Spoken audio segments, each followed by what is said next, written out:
तो केंद्रीय बजट 2026-27 पेश हो चुका है और देखिए यूपीएससी की तैयारी करने वालों के लिए ये सिर्फ कुछ आंकड़े नहीं होते, ये भारत की आर्थिक दिशा का एक पूरा रोड मैप है। और इस विश्लेषण में हम इसी रोड मैप को एग्जाम के नजरिए से डिकोड करने वाले हैं।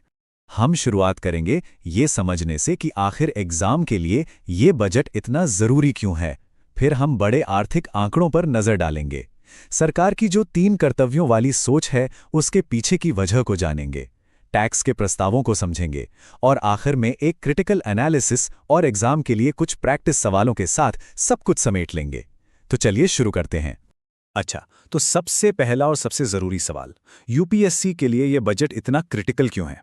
देखिए, प्रीलिम्स में आपको योजनाओं, स्कीमों और आंकड़ों पर सीधे सीधे सवाल देखने को मिलते हैं, और जब मेंस की बात आती है, खासकर जीएस पेपर 3 की, तो बजट की एक मजबूत समझ के बिना अच्छे जवाब लिखना लगभग नामुमकिन हो जाता है। ये बजट एक तरह से सरकार की आर्थिक सोच को समझने की चाबी है।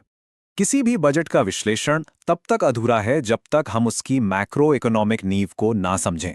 तो इससे पहले कि हम नीतियों की गहराइयों में जाएं, चलिए उन बड़े बड़े आंकड़ों पर एक नजर डालते हैं जो सरकार की आर्थिक सेहत और उसकी दिशा को तय करते हैं।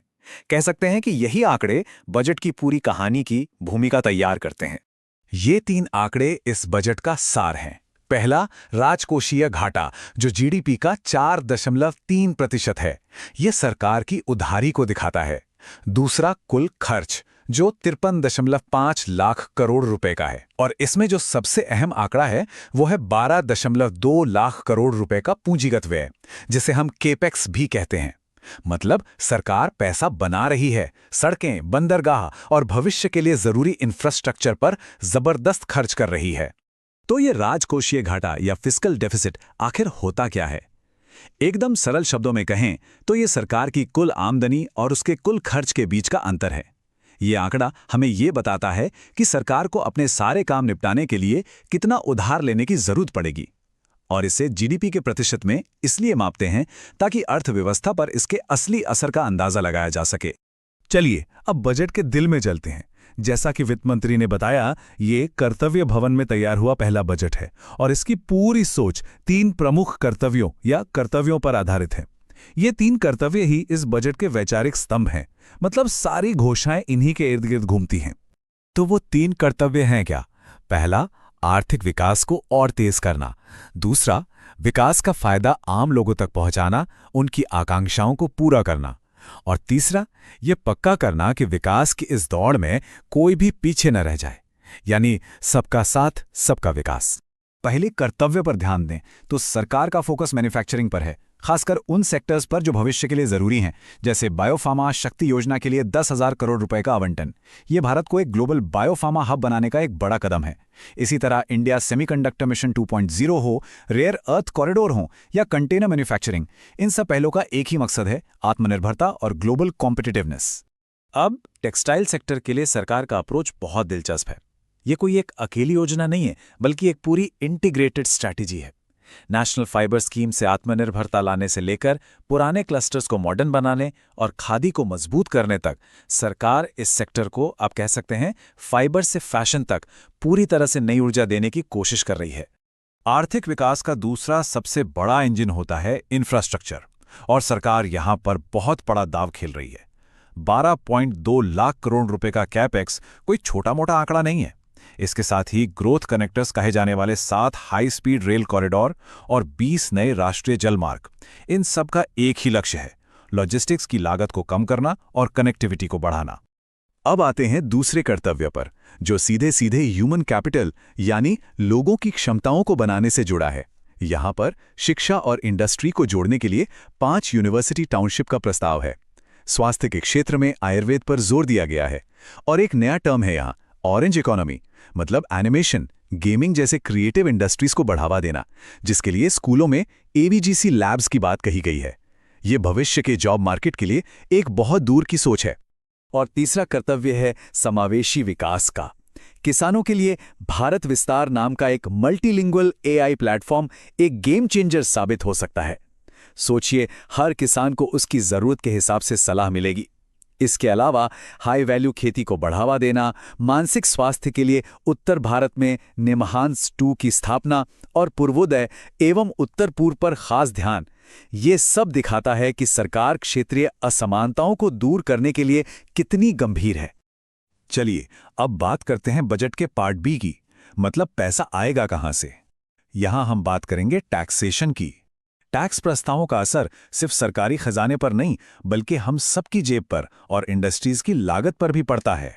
तो देखते हैं इस बार टैक्स के मोर्चे पर क्या खास है। तो यहां पर देखिए, एक तरफ है डायरेक्ट टैक्स और दूसरी तरफ इनडायरेक्ट टैक्स। डायरेक्ट टैक्स में फोकस ईज ऑफ लिविंग पर है, जैसे विदेश यात्रा या पढ़ाई के लिए जो पैसा भेजा जाता है उस पर लगने वाले टीसीएस की दरों को और आसान बनाया गया है। वहीं इनडायरेक्ट टैक्स में टैरिफ सरलीकरण पर जोर है। लिथियम आयन सेल जैसे स्ट्रेटेजिक सेक्टर्स के लिए कस्टम्स ड्यूटी में छूट देना मेक इन इंडिया को बढ़ावा देने का एक सीधा तरीका है। अच्छा, तो अभी तक हमने ये देखा कि बजट में क्या क्या है। अब एक कदम आगे बढ़ते हैं और इसका एक आलोचनात्मक विश्लेषण करते हैं। इसका मतलब है कि हम बजट के पीछे की रणनीति, इसके लंबे समय में होने वाले असर और एक्सपर्ट्स की सिफारिशों पर फोकस करेंगे। ये टेबल बहुत बहुत जरूरी है, जरा ध्यान से देखिए। ये 15वें और 16वें फाइनेंस कमीशन की सिफारिशों की तुलना करती है कि केंद्र के टैक्स का पैसा राज्यों में कैसे बटेगा। सबसे बड़े बदलावों पर ध्यान दीजिए।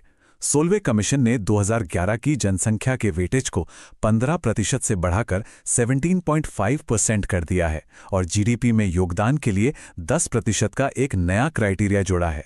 इसका सीधा मतलब यह है कि ज्यादा आबादी वाले राज्यों और आर्थिक रूप से ज्यादा उत्पादक राज्यों को अब ज्यादा हिस्सा मिल सकता है। 16वें वित्त आयोग ने सिर्फ पैसा बांटने की बात नहीं की, बल्कि वित्तीय अनुशासन का एक पूरा रोड मैप भी दिया है। इसमें केंद्र के राजकोषीय घाटे को 3.5% तक लाने का लंबा लक्ष्य है। साथ ही राज्यों के लिए ऑफ बजट उधार, यानी वो उधार जो सीधे सीधे बजट की किताबों में नहीं दिखता, उसे सख्ती से बंद करने की सिफारिश की गई है। ये देश की मैक्रो इकोनॉमिक स्थिरता के लिए बहुत जरूरी कदम है। ये जो कोट है, ये इस बजट की पूरी फिलॉसफी को एक लाइन में बता देता है, खासकर टेक और स्टार्टअप इकोसिस्टम के लिए। सरकार का मैसेज एकदम साफ है, हम आपको छोटे मोटे शॉर्ट टर्म फायदे नहीं देंगे। इसके बजाय हम एक ऐसा माहौल बना रहे हैं जहां नियम पहले से पता हो, वर्ल्ड क्लास इंफ्रास्ट्रक्चर हो और टैलेंटेड लोग हों जो लंबे समय में विकास की नींव रखेंगे। चलिए अब जो कुछ भी हमने समझा है उससे परीक्षा के नजरिए से पक्का कर लेते हैं। इस सेक्शन में हम कुछ संभावित प्रैक्टिस सवाल देखेंगे और पूरे बजट का एक क्विक रिकैप करेंगे जो आपके रिवीजन में बहुत काम आएगा। प्रीलिम्स के लिए फैक्ट्स पर पकड़ बहुत जरूरी है, तो जरा याद करने की कोशिश कीजिए। बायोफार्मा शक्ति योजना का कुल परिव्यय कितना था, या राजकोषीय घाटे का लक्ष्य क्या रखा गया है, और भारत विस्तार प्लेटफॉर्म ये किस सेक्टर से जुड़ा है। इस तरह के सवाल सीधे सीधे पूछे जा सकते हैं। मेंस में तो सीधा सवाल नहीं आएगा, वहां आपको एनालाइज करना होगा। यहां 3 संभावित सवालों के लिए एक फ्रेमवर्क है। पहला, केपेक्स पर आधारित ग्रोथ मॉडल का विश्लेषण करें। दूसरा, मैन्युफैक्चरिंग को बढ़ावा देने वाली योजनाओं का आलोचनात्मक मूल्यांकन करें। और तीसरा, 16वें वित्त आयोग के राजकोषीय रोडमैप की चुनौतियों और रणनीति पर चर्चा करें। और अंत में एग्जाम से ठीक पहले के लिए एक फटाफट रिवीजन। मुख्य बातें क्या हैं?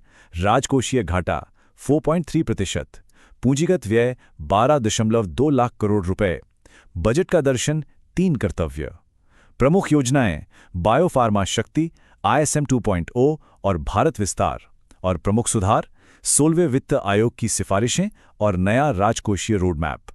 तो आखिर में सवाल सिर्फ इस साल का नहीं है, सवाल बड़ा है। क्या यह बजट सिर्फ एक सालाना हिसाब किताब है, या ये 2047 तक विकसित भारत के लक्ष्य को पाने के लिए वाकई एक मजबूत नींव रखता है? इसी सवाल के साथ हम ये विश्लेषण यहीं समाप्त करते हैं।